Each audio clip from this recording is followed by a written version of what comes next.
다음은 교재 24페이지 제3자에 대한 효과입니다. 제3자 보여야 되겠죠. 허위 표시는 무효하더라도 그 사실을 모르고 매수한 자는 소유권 취득할 수 있어 없어요? 있습니다. 특히 제3자가 누구냐가 정말 시험 잘 나오죠. 허위 표시는 지금까지 제가 강의 경험상 안 나왔던 적이 한 번도 없었던 것 같아요. 시험에 꼭 나옵니다. 꼭 나오고 어렵지도 않고요. 단순 암기 몇 가지 외우시면 되고 전반 내용을 이해하시면 되는데, 허위 표시는 일상생활에서 굉장히 많습니다. 굉장히 많아요. 비준 표시랑은 비교도 안 됩니다. 그래서 허위 표시는 주변에 많이 있고 또 판례도 엄청 많기 때문에 외우실 게 많습니다. 그래도 전반적인 이해가 되시면 충분히 할 만하죠. 제3자 병에 대한 효과입니다. 자, 허위 표시 무효죠. 누구에게 대응하지 못한다고? 선의 제3자에게. 이걸 뭐라 하죠? 상대적 무효. 모르는 제3자에게도 대응할 수 있다. 그걸 뭐라 하죠? 절대적 무효. 절대적 무효를 외우는 사람은 바보요. 뭐만 외우라고요? 상대적 무효. 비준의 표시가 예외적 무효, 허위 표시 무효, 시험 범위 둘밖에 없어요. 두 개도 못 외워? 그럼 공부 못하죠. 두 개는 외울 수 있죠. 우리 방법을 잘못 잡으셔가지고 절대적 무효 외우고 상대적 무효 외우고 그러면 공부가 끝이 안 나요. 언제 붙을지 몰라요. 요령이 필요하죠. 우리가 하는 말로 운칠기삼 그런 말이 있어요. 그건 뭐 꼭 맞는 말 아니지만 막판에는 우리가 기술도 필요합니다. 요령도 필요합니다. 지금은 요령 필 때는 아니죠. 부지런히 하시되 그래도 가급적 너무 힘들이지 않고 빨리 보는 게 좋겠죠. 이 공부는 오래 할수록 손해입니다. 절대평가의 시험을 너무 오래 넣어 손해죠. 여러분 요즘 매스컴에 나오잖아요. 중개사협회에서 지금 난립니다. 2019년 합격자 많이 뽑았다고 난이도 조절 실패했다고 난리죠. 물론 우리도 여러분도 합격하시면 그렇게 하게 됩니다. 어쩔 수 없어요. 밖으로 싸움이죠. 그렇죠? 왜냐하면 공부하는 우리 입장에서는 합격자가 늘렸으면 좋겠지만 이미 개업하신 분들은 줄이면 좋겠거든요. 모든 분야가 그렇습니다.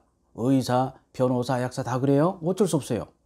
다만 그것을 억지로 막을 수 없는 것이겠지만 기존의 한국공인중개사협회도 굉장한 압력장태로 작용합니다.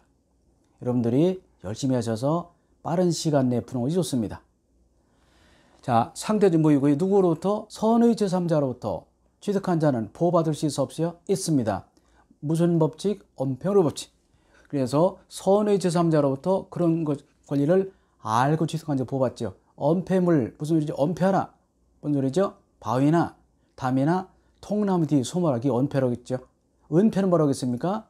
군인들 위장 크림 바르는 거, 그리고 우리 군복 같은 거 여름에 푸를 때가 많아서 우리나라 군인 색깔 약간 푸르스름 하죠. 예전에 이라크 파병 갔을 때 그 군인들 옷 무슨 색깔? 자, 모래 색깔, 누르스름한 색깔이었죠. 그게 은폐입니다. 그런 언폐는 총탄알이 날라와도 맞지 않도록 숨어라 그런 뜻이거든요. 그래서 병으로부터, 선의 병으로부터 그런 사실을 모르든 알든 매수한 자는 소유권 취득할 수 있어 없어요? 있습니다. 무슨 법칙? 언폐물 법칙. 다른 말로 차단효. 차단효가 뭐예요? 소유권이 끊어진다는 얘기죠. 끊어져. 효과가 끊어진다. 거기서 끊자. 차단하자. 차단기. 그런 뜻입니다. 그래서 언폐물의 법칙과 차단효는 같은 말이다 라고 보시면 되겠습니다. 제3자의 의미는 별거 아니죠. 갑을 당사자가 아닌 사람이죠. 제3자는 당사자와 포괄성의 이의자로서 허위 표시를 기출해서, 즉 갑을 간의 계약을 기출하여 새로운 이해관계를 맺은 자를 말합니다. 그런데 제3자는 모르니까 샀겠죠. 제3자의 손해는 추정된다. 모르니까 사죠. 알면 사지 않습니다. 갑과 을 간의 매매가 허위 표시다. 그래서 문제가 되겠다. 그걸 아는 사람 사지 않죠. 아무리 싸 보여도 혹시라도 잘못되면 자기만 손해야. 그래서 절대 사지 않습니다. 일단은 병은 모르니까 샀을 것이다 라고 추정이 됩니다.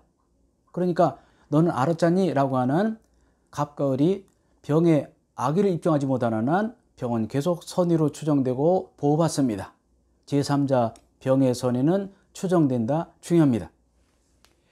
자, 그런데 병이라는 사람은 선의기만 되고 무가지 필요 없어요. 그냥 모르면 돼. 모르는 데는요, 과실이 있을 수도 있고 없을 수도 있는데, 다시 말해서 선의 무과실도 있거든요. 이 경우 제3자는 그냥 선이면 되지 과실이 있든 없든 괜찮다. 그런 얘기 되겠습니다.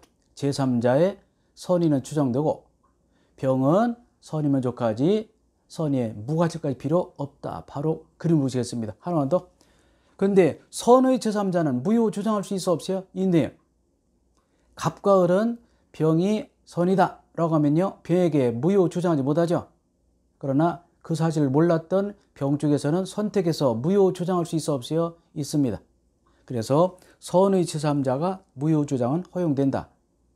갑과 을은 병에게 무효 주장할 수 있어 없어요? 없다. 병이 선이라면. 그러나 선의 병 쪽에서는 갑과 을에게 무효 주장할 수 있어 없어요? 있습니다. 자, 다시 한번 그림을 보시겠습니다. 정말 중요하고요. 자, 이 그림은 여러분들이 시험 칠 때마다 나오는 그림이고요. 이 그림을 머릿속에 그려놓으시고 푸시면 됩니다. 이 그림 하나로 허위피시가 해결될 정도로 중요한 그림입니다. 자, 보이죠? 또 한번 설명해 드리겠습니다. 자, 허위피시 108조에는 채권 A가 채무자 갑에게 1억을 빌려줬습니다. 그러면 갑은 A에게 돈을 갚아야 되겠죠? 그런데 원래는 갚으려고 했어요. 근데 갑이라는 사람이 1억 가지고 사업하다가 망해버렸습니다. 갚을 돈이 없어요. 큰일 났습니다. 돈을 빌려갈 때야 A와 갑이 정말 좋은 사이였지만, 그러나 이제는 왼수지간이 돼가지고요, 갑이라는 사람이 우리말로 쌩까입니다. 안 갚고 싶어해. 따라서 갑이라는 사람이 어떤 조그만 아파트를 가지고 있으면 경매 들으니까 잽싸게 갑이 을에게 가장매매를 합니다. 허위핏이 을이 갑과 굉장히 가까운 사이겠죠.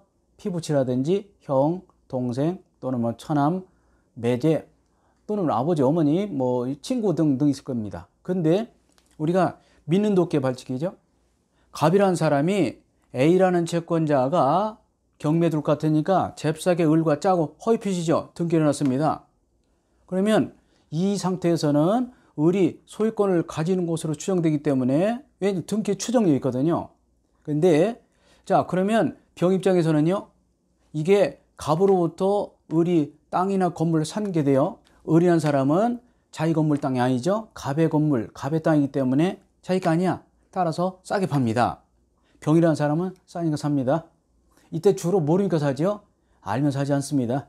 이게 혹시 싸다 싶어도 문제가 있을까 싶어 그럼 안 삽니다. 나중에 문제되면 큰일 나죠. 부동산 거래는 한 번 잘못하면 그냥 집안이 무너집니다. 동상과 달라요. 그래서 까딱 잘못하면 집안이 거덜난다. 그래서 함부로 병 쪽에서는 매수하지 않는데, 병이 선이라면 사겠죠. 문제는 병이 선이라는 것은 사실은 갑의 땅이다, 갑의 건물이다, 그런 사실을 병이 몰랐습니다. 갑의 땅, 갑의 건물을 을이 가짜로 매수해서 자기가 판단해서 몰랐습니다. 모르기만 하면, 병 쪽에서는 그 사실을 몰랐다면 모르는 데에 과실이 있든 없든 괜찮습니다. 과실이 있어도 보호받고 과실 없어도, 자, 모르기만 하였다면 보호받는다는 것이죠. 특히 병이란 제3자가 선이면요, 그 뒤는요 무조건 보호받습니다. 무슨 법칙? 엄편을 법칙. 이 병이란 이 선의 제3자가 이렇게 담을 쳐서 이렇게 막아주기 때문에 정은 무조건 보호받습니다. 선의는 물론이고 악이라도 괜찮습니다. 이것이 허위핏이 기본입니다. 그런데 자, 조금 전에 배웠죠. A라는 채권자는 갑과 을 간의 허위피시를 취소할 수 있다. 이걸 뭐라고 한다고 했습니까? 채권자 취소권. 자, 허위피시는 채권자 취소권의 대상이 된다 안 된다고? 된다고 했습니다. 중요합니다. A라는 사람은 갑과 을의 매매가 가짜다라는 것을, 즉 허위피시다 라는 것을 입증해서 갑과 을의 허위피시, 즉 가장매매를 취소할 수 있어 없어요? 있습니다. 물론 A라는 사람이 입증해야 됩니다. 중요하죠? 허위피시는 채권자 취소권의 대상이 된다 안 된다? 된다. 정말 중요합니다. 허위피시는 채권자 취소권의 대상이 된다. A라는 채권자는 갑과 을 간의 허위피시를 취소할 수 있어 없어요? 있다. 아주 중요합니다. 알아두시기 바라고요. 문제되는 것이 제3자 해당 여부 더 중요하네요. 허위피시는 한 문제가 꼭 나옵니다. 꼭 나오는데 조금 전에 배웠던 그림 형태에서 나올 수도 있고, 병이 누구냐에 대해서 묻는 경우도 많습니다. 그래서 아주 잘 나오니까 제3자에 해당하는 경우, 병이 보호받는 경우 1번 가장매수인 을로부터 부동산을 매수해서 등기한 자 또는 가등기한 자, 두 번째 을로부터 저당권을 설정받은 저당권자, 을로부터 경납받은 자, 을의 부동산을 압류한 자, 파산관제인은 보호받습니다. 보호받습니다. 좀 이따 나오지만 파산관제인은 파산 선고를 받은 사람의 재산을 관리한 법정대리거든요. 다시 한번 보호받는 자, 매수하여 등기한 자, 가등기한 자, 저당권자, 그리고 경락받은 자, 경락인, 압류채권자, 파산관제인은 보호받습니다. 머리글자 따지 마시고 이 밑에도 엄청 많습니다. 그런데 이것은 잘 나오는 거예요. 여기도 너무 많기 때문에 이 안에서 나오지 않으면 못 맞춥니다. 우리는요. 그러니까 이 이상 볼 필요 없어요? 없습니다. 저도 여기 6번은 밑줄 안 그어놨잖아요. 그래서 그냥 외우실 때는 자꾸 읽으시면 돼요. 이거 머리글자 따서 읽으시면 낭패를 겪습니다. 절대 머리글자 따지 마시고 무조건 머리글자 딴다고 좋은 게 아니야. 까딱 잘못하면요, 내 귀에 내가 넘어가거든요. 다시 한번 매수하여 등기한 자, 가등기한 자, 경락인, 저당권자, 압류채권자, 파산관제인 등은 제3자이다. 근데 나는 외우는 거 싫다. 좋습니다. 그러면 오른쪽을 외웁니다. 해당하지 않는 자, 약간 좀 죽죠? 제3자 해당하지 않는 결을 보겠습니다. A의 손해배상청구 향수인, B의 채무자, C의 아직 안 배웠지만 제3자를 위한 계약의 제3자, 그리고 뒤에 아시나요? 상속인 나왔네요. 포괄생계는 아니다. 외우시면 되겠어요. 한 번만 더 보시겠습니다. 제3자에 해당하는 경우 매수하여 등기한 자, 가등기한 자, 두 번째 저당권자, 세 번째 경락인, 네 번째 압류채권자, 다섯 번째 파산관제인은 보호받아. 그러나 보호받지 못하는 자, 첫 번째 손해배상 청구 향수인, 그리고 두 번째 채무자, 세 번째 나중에 배우죠. 중요합니다. 제3자를 위한 계약의 제3자, 즉 수익자는 아니다. 그리고 상속인도 아니다. 외우시기 바랍니다. 얘는 시험에 너무 잘 나오고 문제를 내는 방법은 이런 거를 문제 중에 병으로 해놓고서 자, 이렇게 뭐 경락인이다, 압류채권자, 뭐 제3자를 위한 계약의 제3자를 병으로 해놓고서 보호받나 못 받나 묻는 경우도 있고요. 어떤 때는 그냥 이 두 가지를 막 섞어놓고 보호받는 제3자냐 아니냐를 묻는 경우도 있습니다. 자, 시험이 잘 나오니까 주의 깊게 보시기 바라고요. 처음에 하신 분은 너무 긴장하지 마시고 시간 지나면 좀 알게 됩니다. 자꾸 뭐 외워라 너무 스트레스 받으면 안 외워져요. 그냥 자연적으로 하시다 보면 외우게 됩니다. 그런 것이 공부가 가장 많이 실력이 늡니다. 너무 스트레스 받고 그러면 오히려 공부가 더 안 돼요. 포기하는 경우도 있어요. 어렵다. 정말 그렇습니다. 너무 막 스트레스 받으면 오히려 잠도 안 오고 공부도 안 돼요. 그냥 느긋하게 자신감 있게 하면 된다 라면서 따라오시기 바랍니다. 자, 이때 중요한 것이 또 하나 있습니다. 허위 표시에 의한 취득자가 파산 선고를 받았네요. 이 경우에 중요한 것이 파산관제인은 보호받거든. 자, 보세요. 뭡니까? 파산 선고를 받은 사람의 재산을 관리한 사람. 파산관제인은 법정 대리인 하나거든요. 근데 파산관제인 같은 경우는 선악이 문제될 때 중요한 판례죠. 총 파산채권자가 기준이 됩니다. 따라서 파산채권자 모두가 악의가 되지 않는 한 선의로 볼 수밖에 없습니다. 자, 공부하실 때는 파산관제인의 선악은 무엇을 기준한다고? 총 파산채권자를 기준으로 한다. 중요한 판례죠. 우리 시험에도 한번 나온 적 있고요. 다른 시험에도 많이 나오네요. 중개사 민법이 어려울 때는 끝이 없죠. 왜 그렇습니까? 중개사 민법이라고 있는 것이 아니라 원래 법과대학 또는 로스쿨 민법의 하나거든요. 그러니까 법과대학에서 시험을 치고 로스쿨에서 변호사 시험 칠 때요. 다 우리가 배우는 법을 다 같이 한다는 말이죠. 그러니까 난이도가 굉장히 높습니다. 그래서 이 민법이라는 것은 중개사 시험에만 있는 거 아닙니다. 로스쿨에서 변호사 시험, 법무사 시험, 우리 중개사 시험도 마찬가지고 간평사, 노무사, 변리사, 공무원 엄청 많습니다. 그래서 시험도 많이 출제되고 선생님들 많이 계시기 때문에 문제가 다양하게 개발돼서요. 너무 어렵게 깊이 들어가면 안 됩니다.